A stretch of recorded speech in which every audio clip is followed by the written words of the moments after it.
الحمد لله رب العالمين والصلاة والسلام على سيد الأنبياء والمرسلين أما بعد فأعوذ بالله من الشيطان الرجيم بسم الله الرحمن الرحيم۔ اللہ تبارک و تعالیٰ کا بہت بڑا احسان ہے، فضل کرم ہے کہ اللہ تعالیٰ نے ہمیں جمع فرمایا علم دین سیکھنے کے لیے۔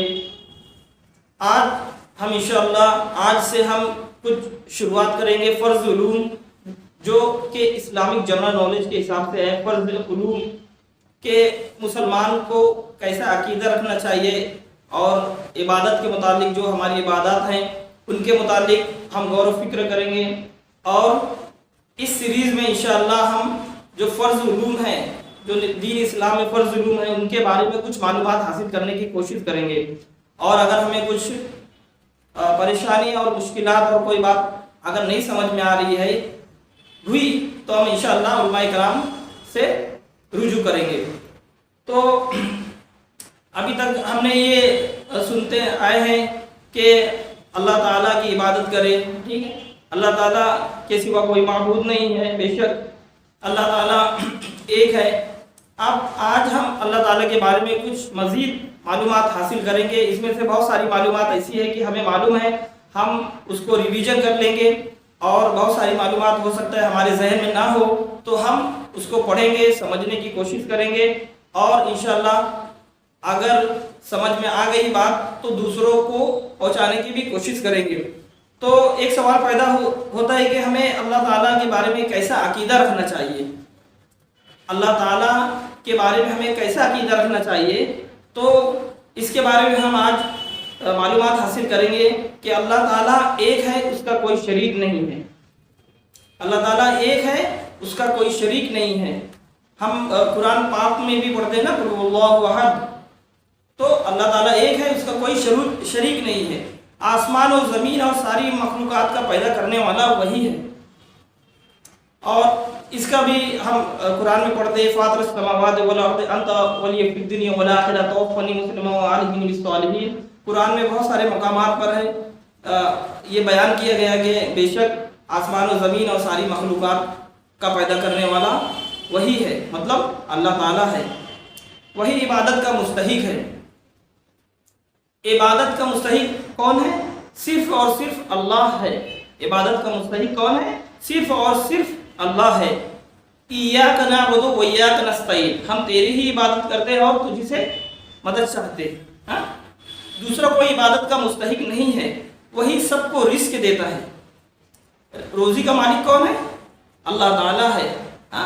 لیکن روزی کی تقسیم کے لیے ہم نے سنا ہے علماء کرام سے کہ میکائیل علیہ السلام کو اس پر معمور کیا گیا ہے، اور بارش کے لیے بھی معمور کیا گیا ہے۔ بہت سارے اللہ تعالیٰ کے فرشتے ہیں جو مقرب 4 فرشتے ہیں۔ تو روزی کا مالک کون ہے؟ اللہ تعالیٰ ہے۔ روزی کا مالک کون ہے؟ اللہ تعالیٰ ہے۔ ہم قرآن میں بھی پڑھتے ہیں نا ان اللہ یرزق من یشاء بغیر حساب، کہ اللہ تعالیٰ جسے چاہے بے گنتی دے، بے حساب دے دے۔ امیری اور غریبی اور عزت و ذلت سب اس کے اختیار میں ہے، جسے چاہتا ہے عزت دیتا ہے اور جسے چاہتا ہے ذلت دیتا ہے۔ ہم نے قرآن میں بھی پڑھا ہے، علماء کرام سے بھی سنا ہے ہم نے وَتُعِزُّ مَن تَشَاءُ وَتُذِلُّ مَن تَشَاءُ بِيَدِكَ الْخَيْرُ إِنَّكَ عَلَىٰ كُلِّ شَيْءٍ قَدِيرٌ۔ اور اس کا ہر کام حکمت ہے، بندوں کی سمجھ میں آئے یا نہ آئے وہ کمال و خوبی والا ہے۔ بے شک اللہ تعالیٰ سب سے بڑھ کر کمال اور خوبی والا ہے۔ جھوٹ، دغا، خیانت، ظلم و جہل وغیرہ ہر عیب سے اللہ تعالیٰ پاک ہے۔ اللہ تعالیٰ ہر عیب سے پاک ہے۔ اللہ تعالیٰ ہر عیب سے پاک ہے، اس میں کوئی عیب نہیں ہے، اور اس کے لیے کسی عیب کا ماننا کفر ہے۔ اللہ تعالیٰ کے لیے اگر کوئی بندہ کسی عیب کو مانے گا تو علماء کرام نے، فقہاء کرام نے اسے کفر لکھا ہے۔ لہذا جو یہ عقیدہ رکھے کہ خدا جھوٹ بول سکتا ہے وہ گمراہ اور بد مذہب ہے۔ تو ایسے لوگوں سے ہمیں کیپ ڈسٹنس، ایک ڈسٹنس بنا کے رکھنا ہے، ٹھیک۔ ہمارا اگر عقیدہ ہے، عقیدہ صحیح رہے گا تو انشاءاللہ عمل بھی درست ہوگا۔ ہم نے علماء کرام سے سنا ہے، الحمدللہ ہم اہل سنت و جماعت سے ہیں، ٹھیک ہے۔ عقیدہ بولیں گے تو بیس جو بنیاد ہے، اگر بنیاد مضبوط ہے تو انشاءاللہ اس میں عمل کی جو چاشنی ہم لگائیں گے تو اس میں انشاءاللہ ہمیں سرور ملے گا۔ تو کوشش یہ کرے کہ عقیدہ ہم درست کریں اور اچھے لوگوں کی صحبت میں بیٹھے، جو ہمارے سنی علماء کرام ہیں ان کی صحبت میں بیٹھے، کتابیں پڑھیں، ان کی تقریر سنیں اور غور و فکر کریں۔ ٹھیک ہے، اگر ہم اس کو واپس سے ایک بار پورا ریویژن کر دیتے ہیں کہ ہم نے ابھی تک کیا پڑھا ہے، کہ اللہ تعالیٰ کے بارے میں ہمیں کیسا عقیدہ رکھنا چاہیے۔ اللہ تعالیٰ ایک ہے، اس کا کوئی شریک نہیں ہے، آسمان و زمین اور ساری مخلوقات کا پیدا کرنے والا وہی ہے، وہی عبادت کا مستحق ہے، دوسرا کوئی عبادت کے لائق نہیں ہے، وہی سب کو رزق دیتا ہے، امیری اور غریبی، عزت و ذلت سب اس کے اختیار میں ہے، جسے چاہے عزت دے جسے چاہے ذلت دے، اس کا ہر کام حکمت والا ہے، بندوں کی سمجھ میں آئے یا نہ آئے اس کا ہر کام کیا ہے؟ حکمت والا ہے۔ اور جتنے بھی عیب ہیں، جھوٹ، دغا، خیانت، ظلم، جہل، وہ ہر عیب سے پاک ہے۔ اور اس کے لیے اگر کسی نے یہ مانا کہ اللہ تعالیٰ میں عیب ہے تو وہ کافر ہو جائے گا۔ علماء اکرام اور فقہاء اکرام نے ایسا لکھا ہے۔ ٹھیک ہے، اور جو یہ عقیدہ رکھے کہ معاذ اللہ، نعوذ باللہ، اللہ تعالیٰ جھوٹ بول سکتا ہے، وہ گمراہ ہے، بد مذہب ہے۔ آئیے دعا کر لیتے ہیں آخر میں۔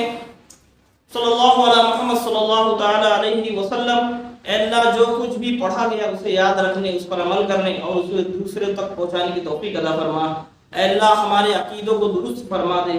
اے اللہ، اپنی ذات و صفات کا علم عطا کر۔ اے اللہ، تو اپنے فضل سے دنیا میں بھی ہمیں بھلائی دے، آخرت میں بھی ہمیں بھلائی دے اور ہمیں ہر طرح کے عذاب سے بچا۔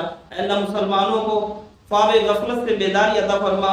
اے اللہ، مسلمانوں کو علم کے میدان میں آگے فرما۔ اے اللہ، مسلمانوں کو متقیوں کا امام بنا دے۔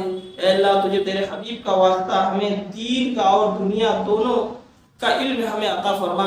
ہمارے والدین کی، ہمارے گھر والوں کی اور سارے مسلمانوں کی مغفرت فرما دے اور ہمارا خاتمہ ایمان پر فرمانا۔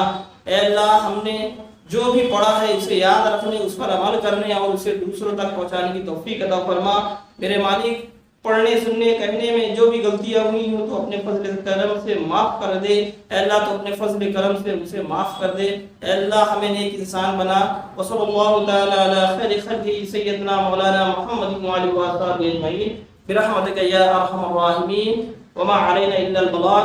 السلام علیکم ورحمۃ اللہ وبرکاتہ۔